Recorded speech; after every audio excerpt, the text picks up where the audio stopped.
All right, today we're here with James Lawrence, aka the Iron Cowboy. Uh, I'm a big fan. I gotta say, growing up, I was a big fan of the Iron Man, Cal Ripken Jr. As a kid growing up, enjoying baseball in the '90s. So I kind of like the similarities there. Yeah, I, uh, I, I'm actually. I think the nickname is funny. I was given it by the public because if you ever watched an Ironman or even marathoning, it's like a terrible spectator sport. Right. And I had five little kids when I first started, and they'd make a sign and they want to come see dad and cheer us on, and we all blend in as athletes, and we're in the pain cave and we miss them. And so I came up with the idea with my four daughters and said, hey, what if I wore a cowboy hat? You guys want to pick the different colors? And so I started to wear this cowboy hat during our second world record, Okay. and the public started to call us the Iron Cowboy. And it's funny because I'm allergic to horses and hay, and Oh, so really? not a real cowboy, just a I didn't brand. even know that was a real allergy, but that's cool. Horses, yeah, people are allergic to horses, and definitely people are allergic to hay No way. Yeah, I did hay fever. That makes sense. for sure. Okay, so I feel like the first time I heard about you or knew about you was from the Netflix documentary back in, I'm not sure when it came out, but I think when you did the feat, it was like the 50-50-50. That was in 2015. Yeah, 2015, and then it would have dropped on Netflix in 2017. Okay, so can you tell people what that was all about? Because that's kind of, I feel like, the beginning of when a lot of people maybe heard about you. Yeah, that's when chaos started to happen. So the 50, I had done endurance racing. My journey actually started really simple with a 4 mile fun run that I suffered through. And then my wife challenged me to a marathon, and I was like, okay, and struggled through that. But then I found triathlon, and I loved the diversity of it. I loved the swim, the bike, the run, the nutrition, the mindset, all of it. It was like it's just all super new and exciting. And it's kind of a way for me as a ex-athlete to be competitive in as a married young adult. And so it was super exciting, loved the community. And through many different challenges, it led us to what we dubbed the 50. And that was 50 Ironmans through 50 days in 50 states. And we were trying to raise money for the childhood obesity epidemic. Here's a shocking statistic. We're the first generation ever where the parents are slated to outlive the kids, and we're just doing a massive disservice to our children. And the food quality has dropped way down. And there's, if you look around the public system, Yeah. and you go to Disneyland or you go to airports, whatever, you can just see kids are overweight and unhealthy, and it's not good. And so we were Yeah. trying to, during that campaign, we were trying to raise money and awareness for that. And then it turned into a Netflix documentary, and chaos ensued. It turned into multiple books for us, and yeah, just crazy. Never thought I'd be a speaker and a coach, and have now Yeah. spoken on stages in 50 plus countries around the world. Yeah, I mean, 50 Ironmans in an entire life actually seems tiring to me. So to do One is it, tiring, bro. so to do it in 50 days in 50 states is pretty insane. What made you even come up with that concept, which then morphed into what we're going to be talking about today, which is 100 consecutive Ironmans in 100 consecutive days. So what Yeah, made you? so this is a runner's podcast, and so I'm certain most people are familiar with Dean Karnazes, Sure. Oh kind yeah. of the original OG Ultraman. And I was right at the tail end of breaking our second world record, which was the most Ironmans official events done around the world. And I was on race 27 of 30. We were doing 30 Ironmans to 11 countries. And right at the tail end of it, I knew we were going to break the record. And it's always interesting when you're in the middle of something, right? It seems impossible, like middle of a marathon, middle of a training camp. It's just that you're pushing limits, and so it's hard. And then once you get to the end of it, well, you've changed as a person, and now perspective changes. You have different experiences, and more becomes possible. And it was literally race 27 of 30. I looked at my wife and I was like, man, Dean, he did 50 marathons in 50 days in 50 states. Yeah. What would happen? And it created an entire career for him. And he was on. I saw him on the Good Morning Show, and I was Oh, I like, wow, remember him that's on, he was doing Letterman. I remember that. Yeah. yeah, dude. He was everywhere. And then I was like, man, if he did that with marathons, what kind of impact could we have? What kind of mindset shift could we help people have if we did it with an Ironman? And Hmm. she was like, bro, don't even. Terrible timing. We're in the middle of a world record. Like, I'm not even entertaining that thought, but I couldn't get out of my head. And so kind of Dean paved the path for this type of thing for me, and me to have that type of creativity. And then it took me 2 years to put together that Netflix documentary, The 50. Yeah. Yeah, that was a kind of a big deal, and like you said, it went and spawned kind of the next few years of your life.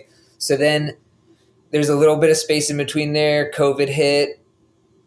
Tell me Hmm. what you're thinking. Are you getting a little restless? You dreaming up something new? How did the next challenge all come together? Yeah, it was interesting. I'd always wanted to, if you're wired like me,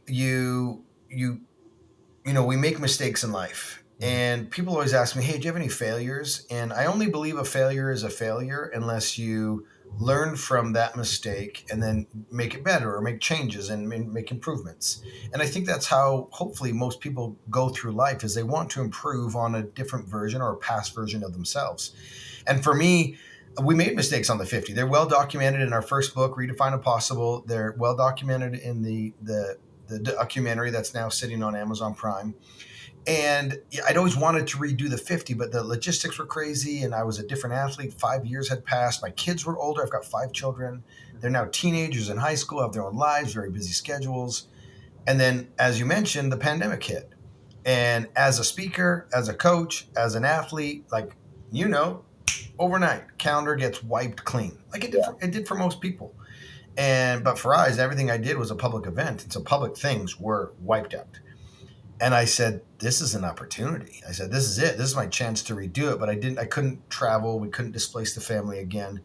And so I thought to myself, okay, if I removed the chaos, the logistics, the enormity of the travel, I put systems, team, protocols in place, controlled the environment. Could we double what everybody said was impossible? Could we defy logic? And that's how the premise for the 100 came to be. And I really, it was a personal journey because I wanted to reset my own history. I wanted to prove myself that we did it the first time, we could do it again. Yeah. But I didn't want to do the same thing. And so it was from the outside looking in, it looks like it's the same project, just doubled, but it was very different, just Oh because yeah. of the enormity and scale of it. The complexities of the same course every single day, Right. doing 140 miles for a quarter of a year, all these things that would be problematic. And the biggest issue was I prepped 4 months for this. Okay. And I was insanely out of shape because I was focused on my speaking career and all that. And then I trained for 4 months and pulled the trigger. Okay. So going back, if you had, would you tail out that training period a little bit longer before you pull the? Oh yeah, for sure. And part of the problem was is I've got my main therapist who works on my body has been working on me for a very long time. He's contracted by a lot of individual NFL players, and so he travels a lot to different teams, and he works on individuals. Okay. Well, I refused to do this without him, and in fact, the campaign was normally scheduled to start later that year in 2021, and we started in March, and it's because when I sat down with Hayden, that's his name, I sat down with Hayden and I said, hey, this is what I want to do. I can't do this without you. And he's like, my window's March, man, March through June. That's my Oh, off season for okay. my players. And Yeah. so I was like, okay, I have to have you. We're going to up the timetable. And naively, when we were doing the 50 through 50, I got stronger as we did it. But what I failed to recognize at the time was we were spring vaulting from campaign to campaign, second, third world record, leading up to the 50. And then we just got stronger throughout. I did not have the same type of base. And naively, I thought, okay, great. I'm going to use the first 50 days as to training, as to get stronger. Yeah. And then we'll use the back half to, Well, to get and better. you were older too. Not to say, I've realized in my own life as I get older, I still think that I'm 5 years younger or whatever. I know it's crazy. Our brains play tricks on us, and we think we are as great as we once were. And during the 50, I was 39, and I turned 45 on Uh, the 50, and so that's a big difference. And yeah. I'm sitting on the cusp of 50 as we sit here, which is totally mind blowing. Actually, just phenomenal news. We just found out we're going to be grandparents for the first time, which Oh is wow, so congrats. Yeah. so exciting. So this year, that's going to be a major event in our lives. But yeah, I mean, I would have loved to have pushed it out, but again, we had this finite window of when we were coming out of the pandemic. We had a captive audience. And my mindset at the time was I can just pull from my past experiences and I'll get in shape in the campaign instead of leading up to the campaign. And it just totally backfired on us. By day number 5, I had stress fractures, I had swollen ankle, and multiple other injuries. Yeah, you kind of start out the book with that, and I was reading it, and I'm like, dude, did I misread that this was day number 5? Because I thought the book was going to end maybe right after that, because I was like, there's no way this. I saw the picture too. You had that picture of your ankles that looked like your more like thighs than ankles, and I was like, how is this going to continue for another whatever Yeah, 95? dude, it was wild. I mean, I'm sitting there on the picture in the book is of me sitting on the fireplace, Mm-hmm. just like kind of head in hands, and it kind of pans in on my feet, and I just got like stumps. Yeah, And I'm just thinking in my head, I'm like, dude, I'm staring down the barrel of 95 more to go here, and I'm broken. And I've we've got sponsors, we've got commitments, we've got a film crew. Like there's so many things, and I'm just looking around going, I am screwed. yeah, and like how so so first off, okay, you had these stress fractures, and I thought it was pretty interesting how you came about to manage those and deal with that, because you were kind of like hobbling along for how long was it? At least was it a couple weeks on the? Yeah, and are you talking about the carbon plated shin braces? Yeah, yeah, yeah. Yeah, so those came to into the mix about day 15, and so Okay, there was about a 10-day stretch there where we were just like trying to problem solve and working with what we've got and trying everything, and it was so funny because that conversation that I had with my wife on day 15, she was like, "Hey, I," because I said to her, I said, "Dude, I can't manage this level of pain for 85 more days." yeah, And she was like, I just need you to do one thing. And I'm like, oh gosh, what is it? I'm doing a million things. She's like, I just need you to do one. I just need you to show up tomorrow and start. And she finished with, we have no idea when the next miracle is going to happen. yeah. And then literally the following day, that dude pops out on the trail and he's like, hey man, you don't know me, but I'm the world leading manufacturer of carbon plated shin braces. Will you try them? And I was like, dude, you live on the trail? I've been dying for 10 days here. And he was like, man, we were just praying you'd show up one more day. And it was that miracle that my wife was like, hey, we just don't know when that's going to happen. And that completely changes the trajectory of the course. And I Yeah. wasn't able to really run in them, but I was able to complete that marathon with basically a busted leg. Hmm. And it gave, those shin braces gave my body an opportunity to heal as we were trying to figure out and navigate everything else that we were dealing with. Yeah, the logistics seem absolutely wild. I mean, so you live in Utah, correct? Yep, it's just south of Salt Lake City in Utah Okay, Valley. and so that was kind of your house was essentially your home base, Yep. and then you would do there's a pool nearby, that was pretty cool. Like, a dude like opened it up for you for that. Yeah, dude, it was wild. So my daughters were lifeguards there during the summer. It's an outdoor Okay, pool, and it's not open year round. And right, so, literally last minute, the pool that we were going to use, because this is the middle of the winter, right? We can't swim in the open lakes here. right, And so the pool that we were going to use, they were like, "Hey, I don't know if this is a big deal or not, but like about 3 weeks into your challenge, we have to close the pool a week for cleaning and maintenance. Is that going to be okay?" And I'm like, "This is a consecutive day challenge. Are you freaking kidding me?" right. And we were just instantly went into scramble mode. And my daughters were like, hey, what if we talk to the owners? Maybe they'll open it up for us early. And again, another miracle happened, and they were able to get heaters installed real quick and clean out the pool and get it ready for the March 1st start. They usually don't open until May. Right. And that dude was up every day at 4 a.m. That's getting cool. everything ready for us, and it completely changed the dynamics of that swim part of it because we had the entire pool. Prior to that, the other facility was going to be one lane open to the public, still just me in it. This we had 6 lanes. And people came and swam. There was tons of energy. Some days we brought in a DJ. It was really cool, and so it really changed the ability for the public to come out, and it's what we needed at that time with the pandemic and everything happening. And so it just turned into this like almost the centerpiece of the entire project and ended up being a really cool shift. Yeah, that's awesome. And then um, so your wife was kind of the. Would you say your wife was the brains behind the operation? Because I felt like she was like pretty much managed the flow of everything and how. the schedule and everything else. It seemed like she was only getting like 4 hours of sleep a night, if that. Yeah, dude, it was crazy because chaos happened on the 50, and if y'all are curious about it, you can go check that out.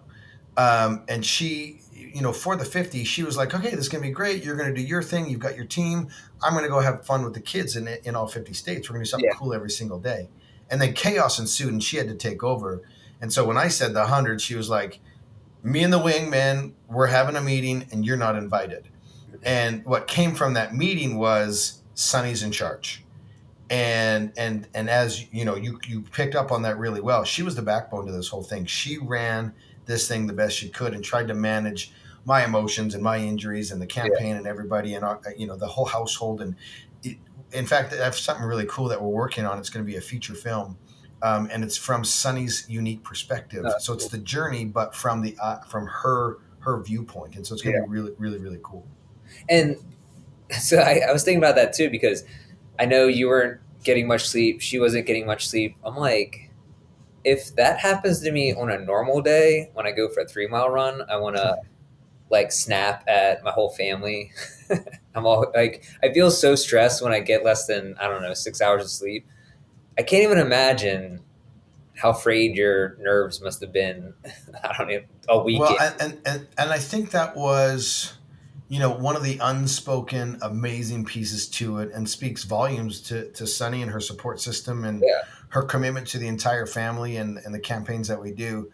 I didn't deserve it, but she literally said, "I'm giving you 100-day pass, and I'm going to forgive anything you say or do, and I understand this is totally circumstantial."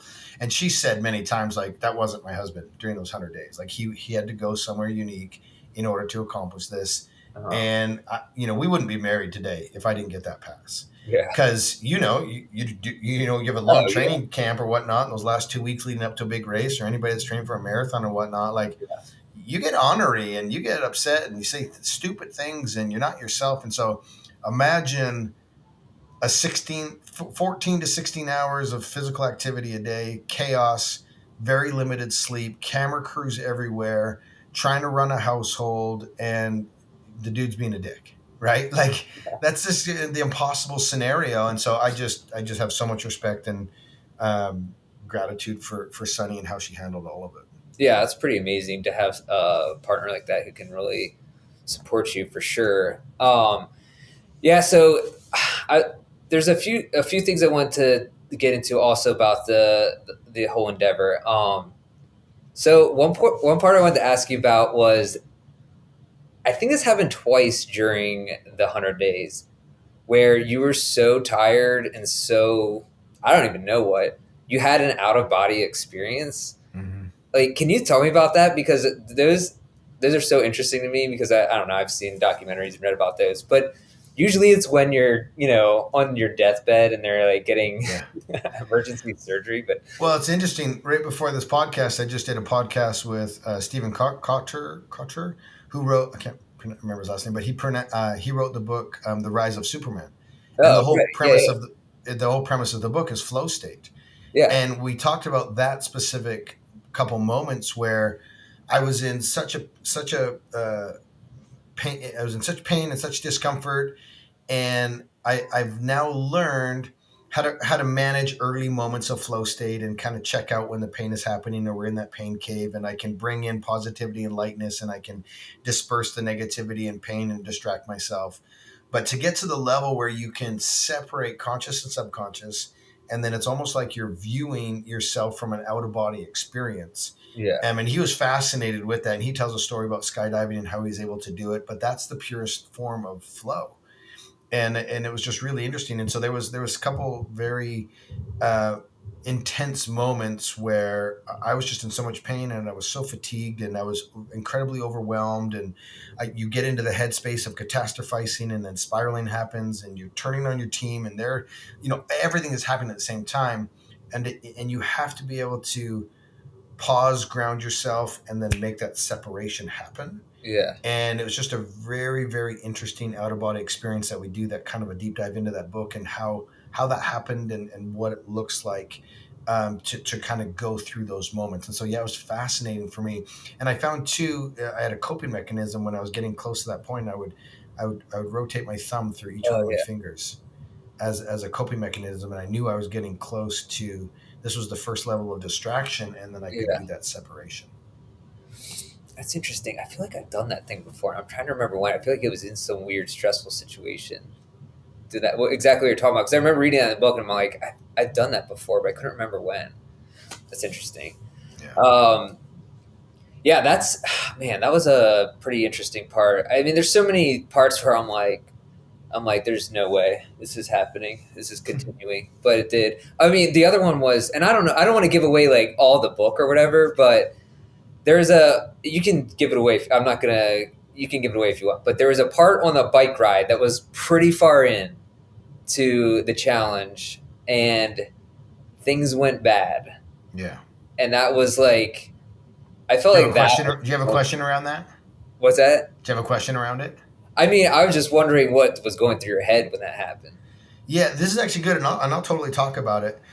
So it was on day 59, and day 59 we were just cruising. It was really cool because we'd broken our own road record. I got to reset my own history to perfection. We silenced the critics that had anything to say about the 50, and we were just executing. We were in a rhythm at that point, and it was kind of you heard me in the book talk about some of the blue collar days where it's just the days where you hunker down and you do the work, and Yeah. it's grinding and showing up and it's repetitive, but those are the important times to get through.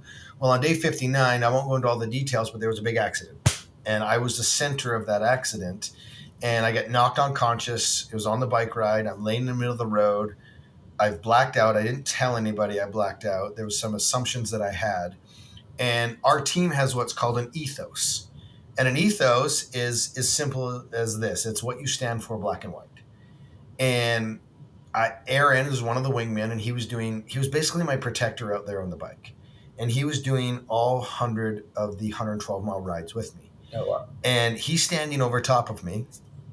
And I came back to consciousness, and he was right there ready to ask me a series of questions. And he went through the questions, and they were part of our ethos and what we stand for. And one of them was like, have we finished what we started? No. Have we raised the money for charity that we set out to raise? No. And this whole sequence, and it was very fast, and it ends with him saying, get back on your bike. It's time to ride. Because the decision was already made. And I had the ability to get up and get back on the bike and dust myself off and fix it. And there's a whole sequence that went on there with the other people that were in the accident and all these things, and making sure they were taken care of. And there was an ambulance and all these things. And we were just, I could sense the energy. There was just this dumbfoundedness that I was able to get back on my bike Yeah. and continue on. And in fact, I can't even remember if we covered it in the book, but I broke my back in that crash. So I cracked my L5, Damn. and I ended up doing 41 more Ironmans with a bulging disc and a cracked L5. And so that was an incredible moment where, again, it's mindset, it's belief, it's being prepared for those moments, because in the peak of chaos and confusion, you can't make the right decision.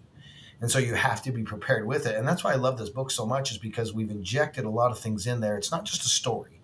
It's how to navigate those things that go wrong and how to set yourself up for success. It's really, hopefully you picked up on it. It wasn't just a story. There was like some very intense and purposeful prescriptive things in there that you could take away and then apply to your life. Uh-huh.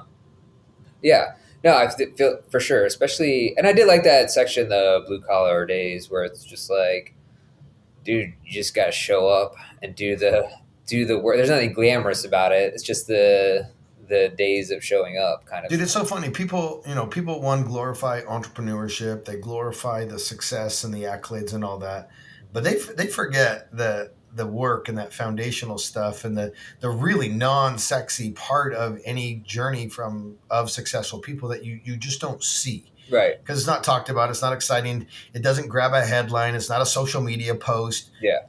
But it's that, what I call that blue collar days, where you just like show up and do the work, and they're backbone to this country. I mean, but Yeah. that's what it takes to be successful, is to have that Oh, that for sure. backbone. Yeah. So, can you tell me a little bit about your nutrition for this? Because I think that's obviously you're churning through calories and muscle and everything else. So, can you tell me? about what you were doing in that regard. Yeah, this was a huge topic of contention between Sonny and I. Yeah. Because initially, and you'll see it in the documentary, that's on Amazon Prime. In fact, I don't know if you know this, we were super stoked it got nominated for an Emmy. Oh, And so so we're totally wild and excited about that. But initially, it was going to be Sonny's going to prepare all the food. It was going to be all super healthy and all these things. And as we get into this thing, I am just starving all the time. And a lot of times I was out on the road and on the bike, and I was just relying on the gas station that we stopped at halfway. And so I was just consuming anything. I had to eat 12,000 plus calories a day. And even by doing that, I got down to 6.5% body fat. And it got to a point where I was eating, I actually owned some crumble cookie stores, and they're 1,000 calories each. And then, so I fell in love with crumble cookies and with Costco muffins because they were so high in calories, right. and my body just like boom instantly converted them into fuel. And then she always had prepared for me the lunches when I came in, things that I could take with me. I was eating entire meals out on the run trail, and Yeah. then after post she would always have like pastas and chickens and vegetables and everything. So we were doing anything we could. But it's very unique inside these challenges because your body becomes so metabolically efficient that, and I've learned if I do have any kind of gift, which I don't think I do, it's my ability to work out at a high capacity and consume the nutrition in forms of food, not gel packs. Yeah. I just have this iron gut. And so my normal way of eating is very grounded, very whole foods. I follow macros. It's very balanced, very sustainable. But inside these challenges, Mhm. it gets crazy, man, because I'm just looking for anything I can eat, Sure. super high calorie, super absorbable. In fact, here's what's interesting and adds a complexity to it. Because of the exercise level, because of the breathing, because it's open mouth breathing, it's yeast, it's sugars, all these things. I developed something that's called thrush. Oh, And yeah. so, also massive wind and cold and sun, I had these really bad blisters on my lips and on my tongue, which made it very painful to eat. And so now I am having to consume 12,000 calories a day, but it's very difficult to consume it. And anything that was acidic would burn my face off. And so I was eating these. The reason Costco muffins I fell in love with is because I could break off pieces of it and like get it past my lips and into my mouth and then kind of almost dissolve it and swallow it. And so it became this art and this science of how do I get 12,000 calories in? How do I manage the thrush and the blisters on my mouth? And how do I, because now the problem quickly became, and Sonny became very frustrated. She's like, your body's so filled with inflammation because you're eating so many sugars and these processed things. And so Right. we were constantly this tug and war battle back and forth. And man, I wish I would listen. I mean, any dude out there, just listen to your wife. Women are always right. Just start listening more, and Right. you'll be a happier person. So I wish I would have listened more, but it is what it is. I was in a state where you think you're always right, and you get into a state of delirium. And so Yeah. that, in a nutshell, that's what nutrition had to be. Just whatever was put in front of me, and it was chaos. Well, it's crazy because thrush almost sounds like scurvy or something. It's like one of those things that you think only pirates get or something. But Yeah, for sure, and it's awful. it sounds terrible. But it's interesting though because you say you're taking in all those sugars and carbs or whatever, and it that's produces that. So if you think about that on a smaller level, you were talking earlier about the childhood obesity epidemic, or just generally in America. But I feel like there's like if you think about it, you because basically you're eating junk food just to get like fuel straight For into your sure. system. But that's for a lot of people. That's like that's just normal everyday life. Well, and here's why it's terrible, because the hundred stopped, and I obviously had to take a mental break, a physical break, but I was starving coming off of it, and I was so used to eating Oh, right. 1,000 calorie muffins and all these things. So my normal competing rate weight is about 170 pounds. Well, I quickly woke up one day, and dude, I was a 196, Oh man. and not the good kind. And so it was like in my face, which it's taken me a long time to get back mentally and get back physically. To this year, I'm working my way back to the World Championships. But I got a firsthand view and a lot of empathy for people that have food addictions, and Yeah. and things spiral out of control quickly. That's And I was interesting. emotional eating, and I was experiencing anxiety and depression and all these things. And so, dude, I got in a bad way, and it was a fight to get it Yeah. back. And so those foods are great when you're doing 100 Ironmans. Yeah. But man, it is. But here's the problem: it's the normal diet for the American people, and Right. it's killing us. It is literally destroying people. That's so interesting because, yeah, I guess 100 days is long enough to establish a habit, whether you realize you're doing it Oh, or it's a not. quarter of a year. I mean, if you were like vaping the whole time, you'd probably you'd have a good nicotine addiction by the end. Right, exactly. And that was the other problem too, is I was like super dependent on caffeine. I was doing 900 milligrams a day. Oh, man. Dude, try to wean yourself off that. Like it people, it's interesting because society, especially today's world of social media, they're looking at the next shiny object, right? As soon as we finish, they went like, okay, who's suffering now that we can, watch and make fun of and do whatever, Yeah. whatever angle they want to take at it. And then I still had to go on. And so they're now watching something else, but they're not watching the Right. chaos that ensued afterwards. And the therapy, what's fascinating is my brain actually got stuck in fight or flight. I couldn't get to parasympathetic. And in fact, we finally figured out that the way my brain was firing, it was trying to protect me, and it always thought I was crashing from No that crash on day 59. no And way. so now I had a spatial awareness problem and an equilibrium issue. And so for 2-3 years, we're dealing with therapy and rewiring the neurological pathways of my brain. Man, I'm telling you, if you guys haven't recognized it yet, your brains are so powerful Yeah. and they protect you from trauma and all these things. But flip side of that coin is it allows you to achieve things that are mind blowing and push the limits of human potential. So this is a very powerful Yeah. thing, and we have to be careful of how we utilize it because That's the aftermath is crazy. yeah. I mean, in a way, it's almost like not PTSD, but just No, like it is though. It's just different. I'm not comparing myself to soldiers or right, military, but right. it's different. I was in my version of battle and my or trauma, and my brain was protecting me from it. Yeah. And so I have gained so much more compassion and empathy for individuals that have experienced trauma, or their brain is like protecting them from something, and they're in a state and they're making decisions based off of these experiences. Like, man, it has really changed the way, and I'm so grateful that I had the help that I got and needed to get to a healthy space. Yeah. And it's really helped me in my coaching and everything that we do now to be more empathetic and compassionate towards others, and have a different lens to look through when I'm working with individuals and understand better where they're coming from. Yeah. Yeah, definitely. Especially too with the weight gain as well. Being a Oh, yeah. trainer, like if someone says to me, "Oh, you've been an athlete. You're always an athlete," and I'm like, how would you like to lose 30 pounds? Because that's what I had to do in order to get back to where I am today. And they're like, "Oh yeah, I'd love to lose 30 pounds." Yeah. No, I mean that's a pretty cool. That's a pretty cool outcome that you probably did you even expect to have that to experience? No, not even close. Yeah. And like anything, 90% of what happens from what we do and the outcomes and the whatever transpires is rarely what we designed or thought it to be. But I think that's the whole point of life, is Yeah. to show up with a purpose, and really put everything in the hands of God. And we just show up, we do the work, and then whatever happens, and it's a gift and a blessing. Yeah. Yep. Prepare yourself as much as you can. Yeah. So you said that you mentioned social media, and while you're doing it, I know that your daughter kind of handled a lot of those responsibilities. Obviously, you're not posting while you're in the middle of a 112-mile bike ride. Um, is that something that you pay attention to comments and things like that in social media, or did you kind of try to avoid that for your own mental health? Because I feel like Yeah. it kind of can get kind of toxic. I've learned over the past decade of being kind of in social media and doing these challenges that there's going to be polarizing comments and polarizing perspectives. And again, people are just coming at it from their perspective. In fact, most people are just cowards, and they're sitting at home, and they're bored. And Yeah. I've also recognized that a lot of it just stems from jealousy, and they don't know how to handle it and whatnot. And so their only human instinct is to attack or belittle, or because it makes them feel better. Yeah. And I've really developed a skill set to separate the two.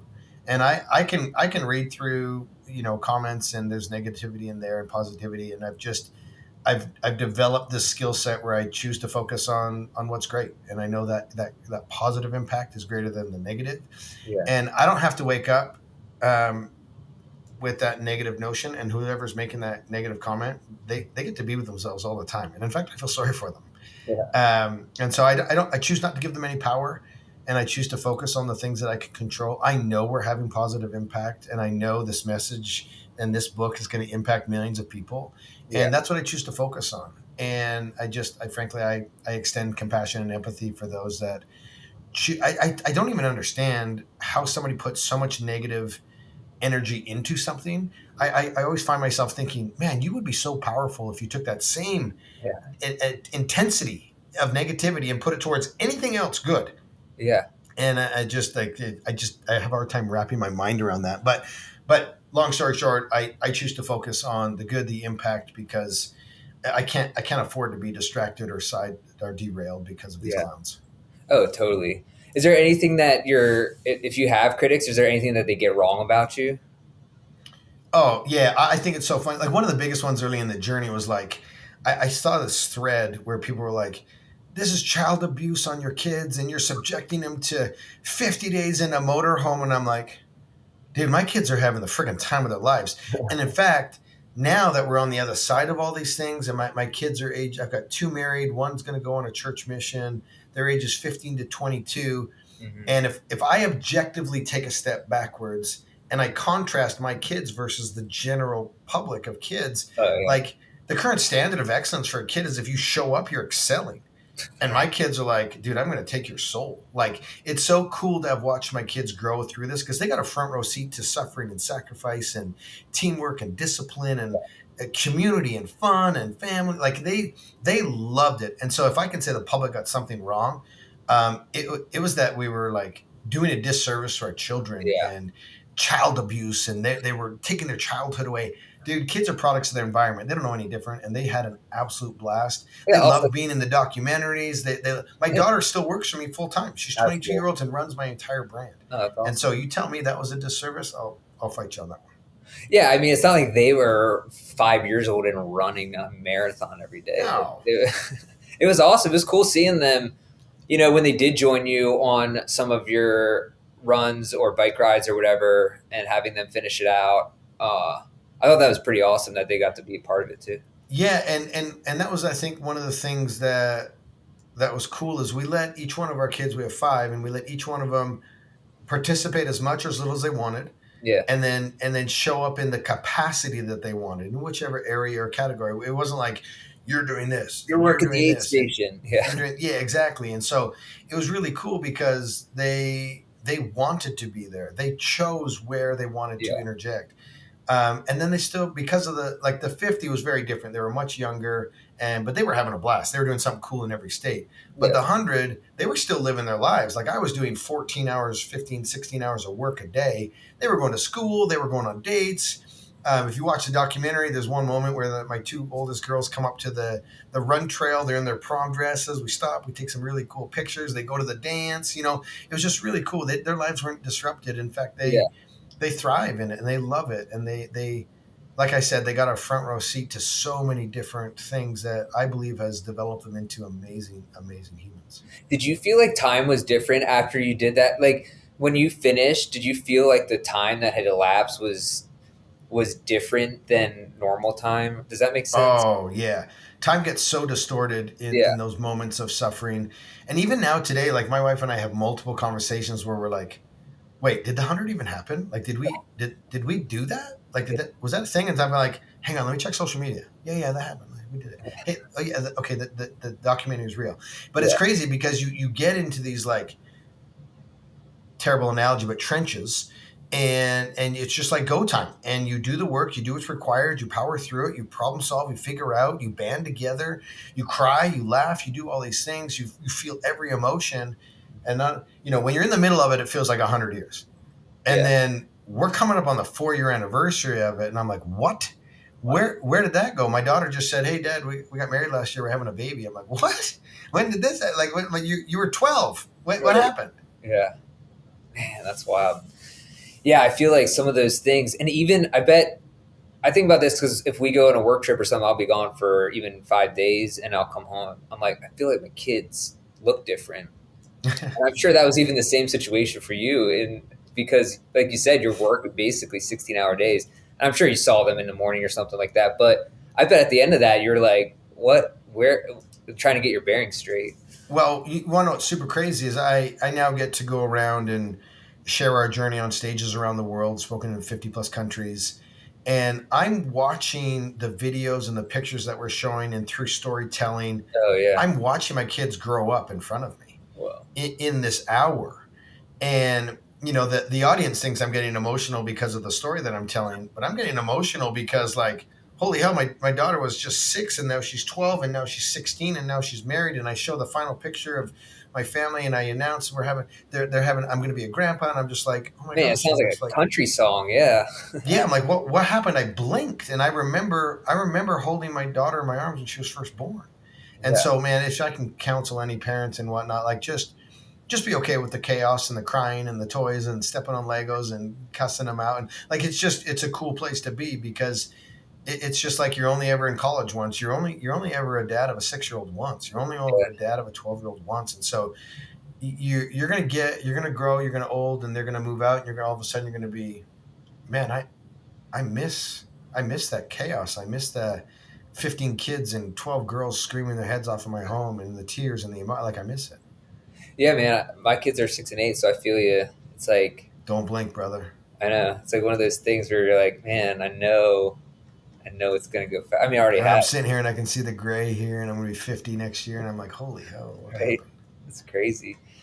That's cool though. I'm glad that it's awesome to hear that they got to be a part of it and kind of experience the whole thing. It became a family affair. But It's pretty but awesome. real quick, here's the flip side of that conversation: is either way, I'm sitting here with gray in my beard, and I can either have a life full of experiences and memories with my family and Yeah, pushing boundaries, or I'm still going to be sitting here one day, and now am I sitting here with telling some amazing cool stories of experiences and bonding moments that we got to have, or am I sitting here with regret, right. with an idea and a dream in my head that I never act upon?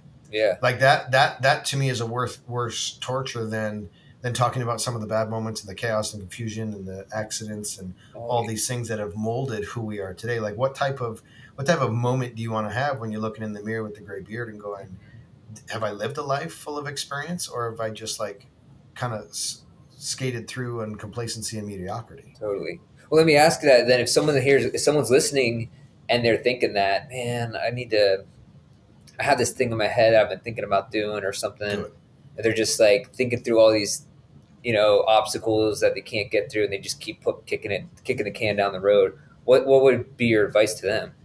Just start, because you're never going to be ready anyways. You're never going to have every answer. Like, were you when you found out you were going to be a dad?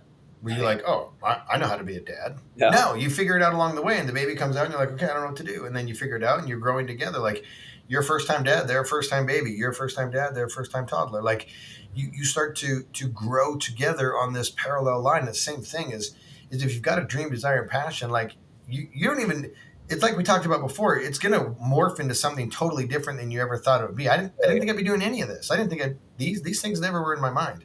I was Right. just showing up with what I thought my purpose and passion was at the time.